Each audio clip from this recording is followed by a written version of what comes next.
তো সব রঙিনের ভিড়ে সবচাইতে হাইয়েস্ট সেলিং কি জানেন? কালোর ঊর্ধ্বেও ধবধবে সাদা দুটো ডিজাইন করেছি, এত সুন্দর। তবে আমাদের রঙিনগুলোর ফ্যাব্রিকটা আমরা একটু আলাদা রকম রেখেছি, যেটা হচ্ছে প্রাইড কটনে। তবে আর এই সাদাটা একটু স্পেশাল ফ্যাব্রিকে করার চেষ্টা হয়েছে, একটু কস্টিং বেশি হয়েছে। তবে এই ইউনিক জিনিসের প্রাইস তো একটু বেশিই হবে।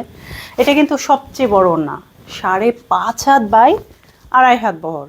এটা হচ্ছে আমাদের চমৎকার স্টার ডিজাইন। আচ্ছা, আর আমি কিন্তু অলরেডি পরেছি একটা সুন্দর বরফি ডিজাইন। আসেন এটাও একটু দেখিয়ে দিই। চারপাশে কুশি কাটার কাজ করাতে যে এত সুন্দর একটা ইউনিক লুক আসছে, আর এখানে হাজার হাজার সিকোয়েন্স আছে। তো বিলিভ করেন, এটা কিন্তু একদম স্কিনে আপনার বোঝারই ক্ষমতা হবে না যে এখানে এত সুন্দর শাইনিং করা আমাদের কাজ করা আছে। দেখেন তো ডিজাইন কোনটা বেশি ভালো লাগছে, বরফিটা নাকি স্টারটা? তবে হ্যাঁ, অর্ডার করতে হলে নিচে শপ নাও বাটনে ক্লিক করেন। যদি আপনার এই ওড়নাটা পছন্দ না হয়, কালারফুলগুলো তো আছেই, কোন ফ্যাব্রিকটা পছন্দ অবশ্যই পছন্দটা আপনার।